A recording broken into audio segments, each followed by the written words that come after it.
Hello and welcome to the Acting Coach Network podcast. I'm your host, Savannah Madden, acting coach, award-winning theatre school owner and business coach for performing arts professionals who want more time, more income and zero burnout. Today, I'm joined by someone who's built a multi-stranded creative career and supports others to do the same. Sarah Day is a professional actor, dramaturg and writer represented by BBA Management and trained at Arts Ed. She's also the founder of Speak Up with Sarah, a LAMDA coaching business helping young people build confidence through drama, and Day by Day Productions, where she creates bespoke scripts and showreel material tailored to each actor's unique strengths. Alongside her own performance work, she worked as dramaturg for Burlesque, the musical, and more recently a script assistant on the new musical adaptation of The Devil Wears Prada, all while continuing to juggle life on stage and screen with coaching and writing behind the scenes. Today, we'll go behind the scenes of Sarah's coaching career, how she supports performers to speak up, take space, and showcase their full range, and how she balances that work within her life as a working actor and writer. We talk about the mindset shifts she's made over the years, the lessons she's learned from building her own business, and the creative process behind some of her most meaningful projects. Whether you're an actor who wants to feel more confident in front of the camera or a coach balancing multiple creative roles, you're going to get so much from this conversation. Sarah Day, welcome to the Acting Coach Network podcast. Hello, thanks for having me. You're very welcome. So, Sarah, I always like to get straight to it. We like to start at the beginning. I believe it's been about 13 years now that you've been working with students, but you've only just recently given your coaching business a name, which is Speak Up with Sarah. So can you tell us how it all started and what inspired you to formalise that side of your work? Yeah, so when I was younger, before drama school, I was always teaching assistant at my little drama school that I used to go to. Called Nesborough School of Speech and Drama, and learnt so much from the teachers there. And then when I joined Arts Ed, I got a job on the weekend courses and the holiday courses, but they were mostly like group classes. And then occasionally I would get like individual students come to me, either working on a LAMDA exam or working on audition prep. And then that grew. And so I ended up doing like every Saturday was 8 hours straight, and I was absolutely exhausted. But it was a brilliant opportunity. And then I moved from Chiswick to Mill Hill and carried on teaching. It's awful. I didn't really mean to grow as much as it did, but it's a really tight-knit community there, and my lessons sort of grew from word of mouth. And so for the past 4 years, I was teaching there, one-to-one lessons, going to people's houses and booking them in for LAMDA exams, and have a 100% distinction rate currently.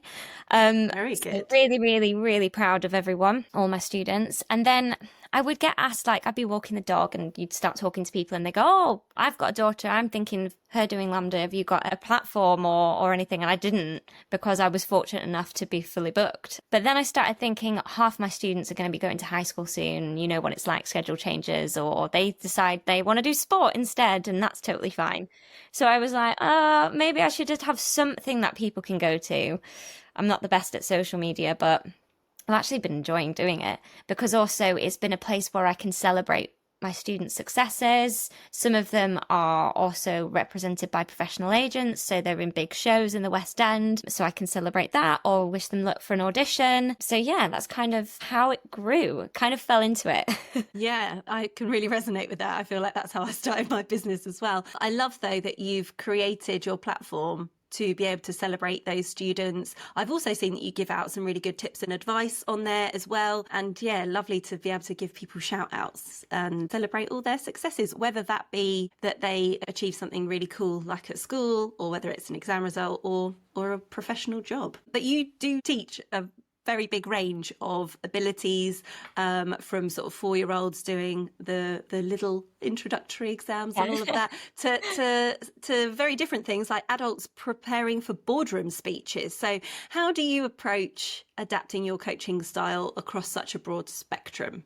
Well, each student is different, as you know, and everyone's coming for a different reason. So when I started doing drama, because I was being bullied and had absolutely no confidence, and I have kids just like that who just need a little bit of a boost to even just like say their name in a classroom. And then I have some who are wanting to be on the West End stage. And then I have actually started with my dad. He was wanting some help on his boardroom speeches years ago.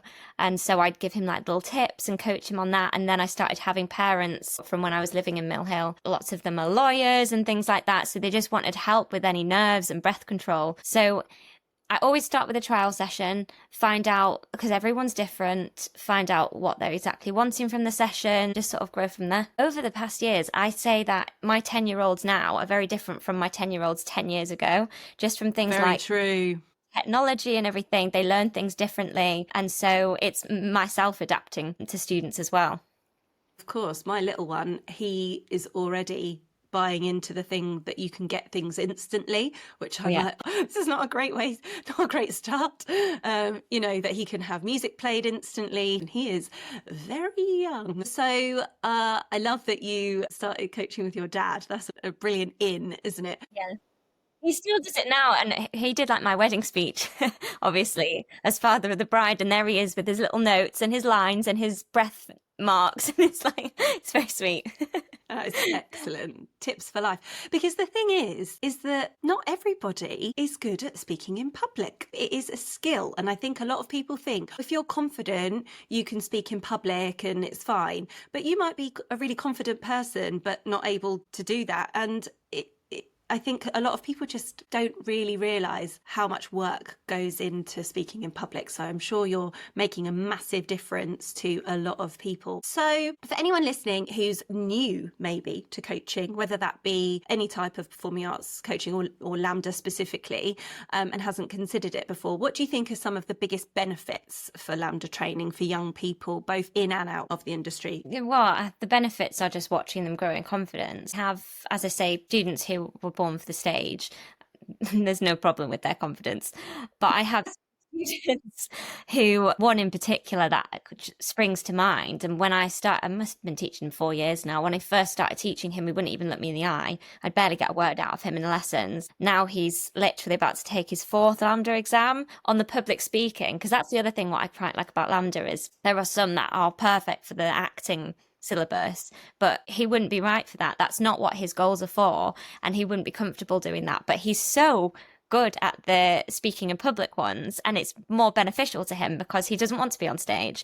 But if he can go and do like his year 9 English speech that they always have to do and do it confidently, great. So we've been working on that. So seeing him come out of those exams and with distinctions is just brilliant. And now he's actually like, when's my next exam? Whereas before he'd be like, come on, we're going to do an exam. You'll be fine. And now he's like, when's the next one then? That's just great. Like, yeah, I'd say that's the biggest benefit. Yeah, that is lovely. Yeah, I think also like if anyone's looking to actually teach or looking to do LAMDA exams, I did all my LAMDA exams as a kid, so I felt like I had a good basis of what's needed. But the syllabus does change. Back when I was doing it, you had to stand still as a statue for the verse speaking, and now they're really encouraging to use body a little bit more.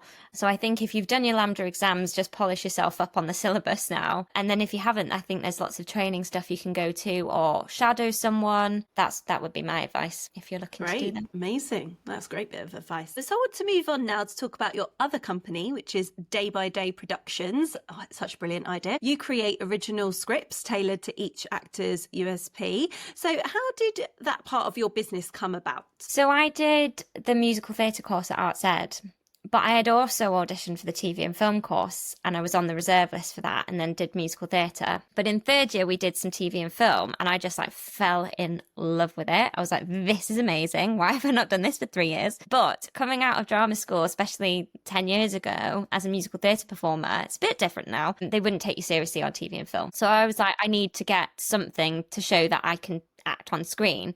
But back then, there wasn't really a showreel company. Now you can't move for them, but back then there weren't many. So I did find someone who had a self-tape business who was going in to showreels and booked with them. I then wrote a scene and booked Sainsbury's to film it in.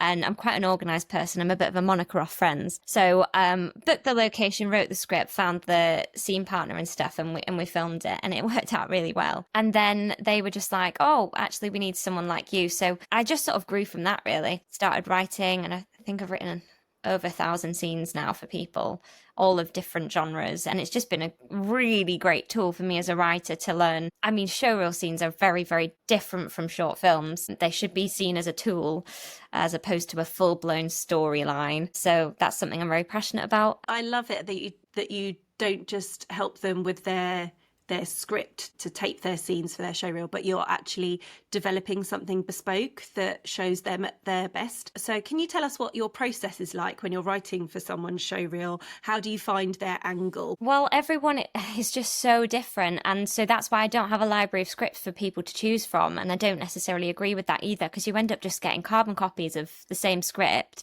And I'm constantly watching showreels, whether if I'm casting a short film and stuff. Obviously, it's such a catch-22. If you've not done any TV work, you don't have any footage. I get it.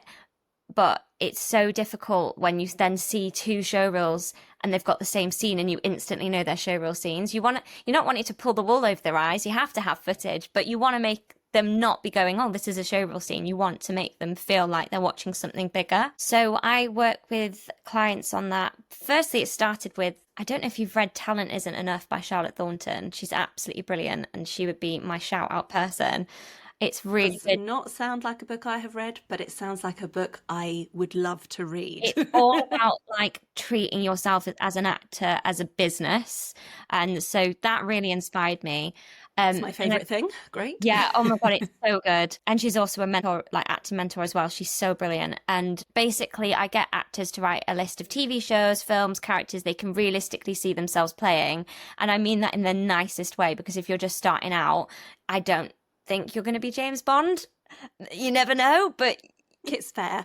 I think that's fair to say. You're going to be going for your day player roles. So I do kind of encourage people to think about that rather than the things that they dream of being in. And they, you know, it's really the ones that you're watching and you could go, I could have done that. Realistically, could have done that, could do that tomorrow.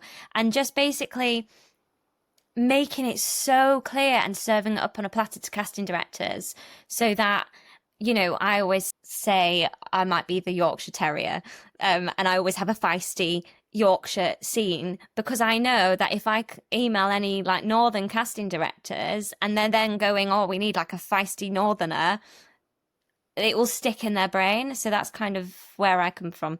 And then basically once they've done that list and done that research, I then create a storyline inspired by that. I don't write a word until they're happy with the storyline and the character they're going to receive. And then, yeah, once they've given me the green light, I write it for them. Fantastic. I just want to refer back to something you said earlier about you can tell whether it's a carbon copy, you know, a showreel scene, as if casting directors haven't got it hard enough watching footage after footage after footage. Imagine watching two scenes by two different people but that have the same words. It's just really hard because then how can you not compare? Like, absolutely. You don't want to be compared. You want to be your own person. And like there are some brilliant things on TV, and if you want to use a script from TV, I understand because it's hopefully, if it's on TV, well written. But that casting director will probably have seen that. And so they'll be spending their time watching this reel going, where's this from?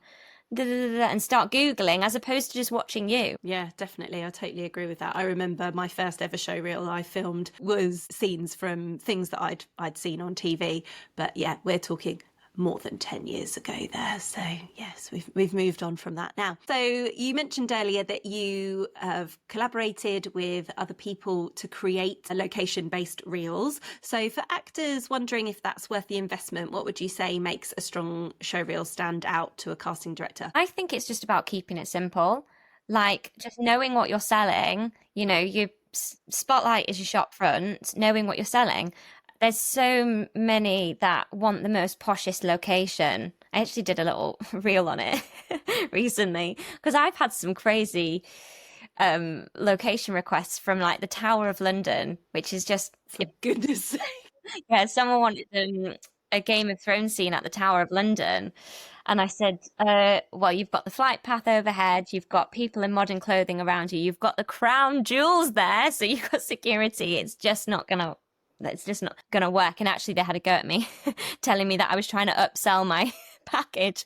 And I was like, no, I know what works. And I know that if you're wanting a Game of Thrones style scene, you can do that just as well in a woods, because it's not about the location. It's about you and your acting, and can you do it on tone? So keep it simple, keep the script simple as well. The amount of times I say to people, if you're just starting out, like a day player role's really good, but it's really hard to then pitch a day player role scene because they usually come in, they give the information and then they go.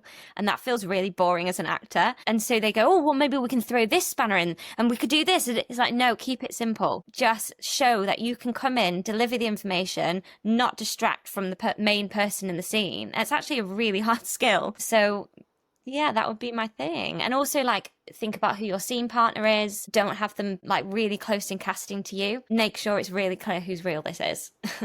Absolutely. And you don't want them to upstage you either, do you? So I'd love to know, did you work with the Game of Thrones person, or did they end up not collaborating with you? Oh, it's really awful. So I worked with a few different showreel companies. So that was with one company. And then a year later, he comes to me at Day by Day and he's like, I've been recommended you. And I was like, well, actually, we butted heads last year because you didn't take my advice. And he was like, I've been wanting to apologize to you for a year. And I was like, yeah, but you didn't. So I don't think it's going to work out. He had something in mind that he really wanted, and there's going to be a showreel company out there for him, but it wasn't me, unfortunately. In the nicest way, I wanted to really help. But it's so important that you stick to your boundaries and you stick to your ethics and your values. So I think that you did absolutely the right thing there. And also that's where burnout happens. If you're trying to like be the puzzle piece to fit everyone together, it's just not going to work. Like, yeah, absolutely. It's a hard enough industry at the best of times. You can't be throwing in all these additional obstacles to make it even harder. So yeah, I love your motto, keep it simple. Keep it simple, but also, like, if you're going with a showreel company, you're going to go with them because you've liked what you've seen, you've maybe had a good communication with them already and you've booked. Trust them now. So I've had so many that in the past have then been like, oh, well, Anna, I want to change your process doing this. And I'm like, 100% if that's what you want to do, but then go with a different company because I've got this process in this way because I know that's how it works for me and my past clients. I always use this analogy of like, you wouldn't go into Zara and pick up a blue top and go to the cashier and go, but I want it red. Like, go and find a red top. Absolutely. I love that. So you have managed to keep working as a professional actor while running 2 businesses. So that's no small feat.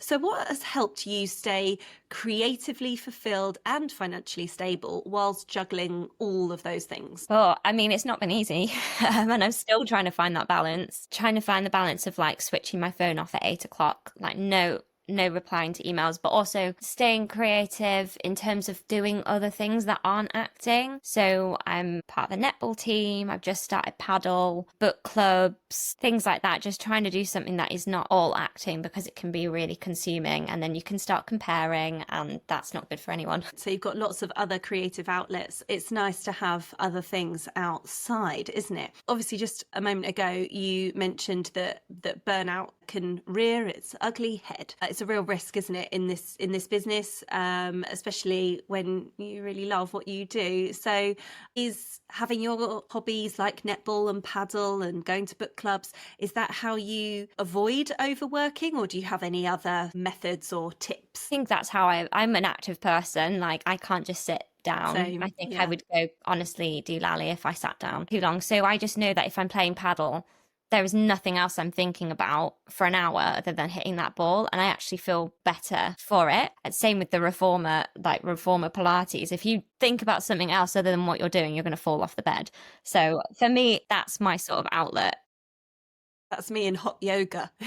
Yeah. If I take my concentration off for a second, I'm going to slip over, fall over. Yeah. No, I really relate to that. I'm a very active person as well. And I like doing intense or, a physical activity because it allows my brain to focus on that thing rather than getting distracted and thinking about other things. Because you're obviously a fabulous writer, I know that you're very passionate about making your own work. So how has creating your own projects help you stay visible or open doors as an actor or as a creative? So firstly, if I ever make something, so like a short film, when I started doing the showreels, I then grew to short films. I've then worked on features, but like I don't work on something I'm not passionate about. So one of the things that I created was called Vigilant. It's a short film, and it was after Sarah Everard's murder. And I was literally like, I have to write about this. So I created a short film, sent it to film festivals, which it did really well at, went worldwide. And I also then created like an online Q&A with a few people who were actually at Sarah Everard's vigil, and got a community going and a conversation going, in which I then also invited casting directors to. So I invited them to film festivals and I invited them to the Q&A, and I had something to talk about, which was brilliant because they did come, and then like you can create a relationship with them, which is lovely. The only thing I would say about that is just make sure it's authentic. If you're going to be doing something creative and then inviting people, do it because you're passionate about that topic, because if you're not passionate and you're just doing it to make contact, or you can smell it from a mile off. Yeah, people can just reek of it, can't they, when it's just coming from a this is going to serve me place, potentially. Yeah. So I mentioned in the intro that you were the script assistant for the new musical adaptation of The Devil Wears Prada, and I was actually there on opening night to watch it, and it was fabulous. It was so good. I'm sure lots of people are dying to know, what was the experience like working on that musical as the script assistant? I mean, I just felt so lucky to be working with Kate Weatherhead, because I'd been working with her on Burlesque, and then we were working together on this, and she's just so brilliant. So we started working in the January of last year, and that was very much a workshop. So Prada had had a life before. I think it was in Boston, but with different creative teams. So we kind of had a basis of what that was, but also knew that it needed to be different and better and grow. So going from watching it in a studio setting of like a workshop, which is just literally actors sat round in a semicircle with mics in front and your producers and creative team, you know, watching, and then going to Plymouth, putting it up on that stage. You're bringing it right back now. It was so manic. And then bringing it to the West End, like just seeing that show grow was such a great experience. I mean, I've always loved musical theatre, and Jerry Mitchell is, you know, he's Tony Award winner. He's someone that I would listen to his shows as a kid. So watching him grow this show was really so inspiring, and just really interesting to see like the behind the scenes of it, because it is such hard work. And it's hard work to please everyone, because you've got your hardcore fans that are desperate for that cheese line in there. And then you've got people who are like, no, but we should freshen it up. So it's about getting that balance, but also making sure that it works very much on my side, because it was a very American team for a British audience. So that was a really good experience, and just the amount of script changes. So my sort of role as script assistant was, we'd be watching the scene, Kate would be whispering in my ear, I'd be making notes, and then we'd come together and we'd be getting notes from producers and getting notes from Jerry. And then we're literally going, right, what's the priority? What's going to work? And Kate's so brilliant, because she was/is an actor. She was in the original Legally Blonde. Don't know how well you know the score, but you know the line that's like, lose the gum, Kate, you look like the maid. That's Kate. So she knows what it's like to be an actor going through the process. And so all of her writing is from an acting perspective. So That's so valuable, isn't it? Yeah. And we also were going through the process of like, what era do we set this in? Do we stick it with the 2005, which is the original? Do we modernize it? So we were doing all that. That took a lot of time to juggle and find out what would work. And I think we nailed it. I was really impressed. I'm not just saying that. Because whenever it's an adaptation of anything, you're not quite sure, or when it's gone from a film to a musical, because in 2022, I think it was, I went to see Mrs. Doubtfire, and they've really modernised that. I don't know if you've seen that, and it is one of my all-time favourite films, so I was like praying it was going to be good. And the guy that played Daniel Hillard and / Mrs. Doubtfire was insanely good. I quite liked the modernising that they did, but yeah, I was I was really impressed with Devil Wears Prada.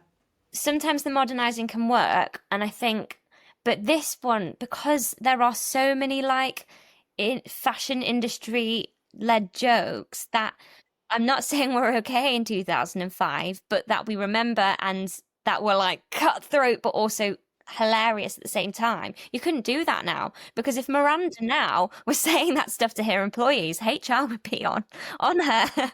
So like, it's just about getting that balance of like not insulting people, but also reminding people that this is, this was what the film was. You all love the film. It's why it's so successful. And also, did you get to meet Vanessa Williams? Yeah, of course. I had to give her all new scripts every day. Like, sorry, new line. Knock on the door. Oh, Yeah. I've heard her interviewed on podcasts and she sounds like a really lovely, down-to-earth person. Is she? Yes, and she is such a great leading lady, because it's not just about being the lead part, it's about leading from the front in terms of making sure everyone was okay in the cast, and she, that's really quite special. I feel like you can't teach someone that. No, she just she was interviewed on How to Fail not too long ago with Elizabeth Day, and she talks a lot about The Devil Wears Prada on that particular interview.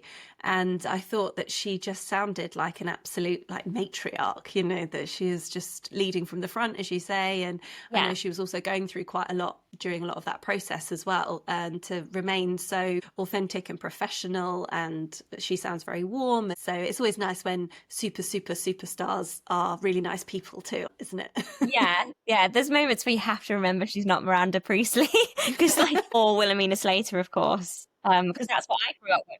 I do. Yeah. I think we're probably round about the same sort of age. So I remember her really vividly from Ugly Betty. We're definitely of that kind of era, aren't we? So for any actor or coach who's thinking about starting their own, I'll say maybe side business, because that's usually how it all starts, doesn't it? And then it sometimes becomes our main source of income or our main business. That was definitely how it started for me. So maybe it's coaching, script writing, or just something creative. Have you got any advice for somebody that's thinking of starting their own business? I again think it has to be something you're passionate about. Otherwise, once again, any clients are going to smell it from a mile off and they won't trust you. And you'll also you just won't be passionate about it. You won't want to drive it, because things like social media and everything you're doing, your podcasts and everything, if you're not actually passionate about finding out this information and wanting to share it with the community, no one else is going to be interested in it. So I think don't force the creativity. If you're creating something, think about you as an actor. What is it you need? What's the gap in the market? If it's another showreel company, is it because you've gone through a showreel company and actually, as a client, you've gone, actually, I think clients need this. Being on the other side, I'm going to create something like that. I wouldn't do another carbon copy showreel company. It has to be different, but don't force the difference. It needs to be authentic. What do you want as an actor? How can you serve the community? Yeah, I think that's it. Be authentic. And if you could give one piece of advice to a fellow creative who's feeling stuck or unsure right now, what would that be? I would say go for a walk, because there's nothing better than just clearing your head. I'd also recommend reading Charlotte Thornton's book, Talent Isn't Enough. I've read it multiple times, because there were some times where I'm like, oh, something's not working, I need to read this, and it just changes your mindset completely. Feeling like you deserve things, and this is the only industry that you're going to find where you can work your bum off and not see anything, and she shifts your mindset completely from that need space to serve, and it's so good. It's really, really important. So yeah, I would say pick up that book. That's brilliant advice. And I was looking for a recommendation for some holiday reading. This has been so amazing and generous. Thank you very, very much for sharing all of your tips and advice and a little insight into your world. Where can people find out more about you, your work, and if they'd like to connect with you? Yeah, so for any showreels and scripts, it's Day by Day Productions UK on Instagram. And for my coaching, it's Speak Up with Sarah. Thank you so much for listening to this episode of the Acting Coach Network podcast. If you loved what you heard, make sure you're following. And if you've got a moment, I'd love you to leave a quick review or share the episode with someone else in the industry who might need it. You can find me on Instagram at the Acting Coach Network. And if you're looking for support to grow your coaching business or creative career without burning out, check out the latest resources over on Instagram. You can also find my latest free resource in the show notes. And I'll be back with you soon with more real conversations, expert insights, and tools to help you build a business you love.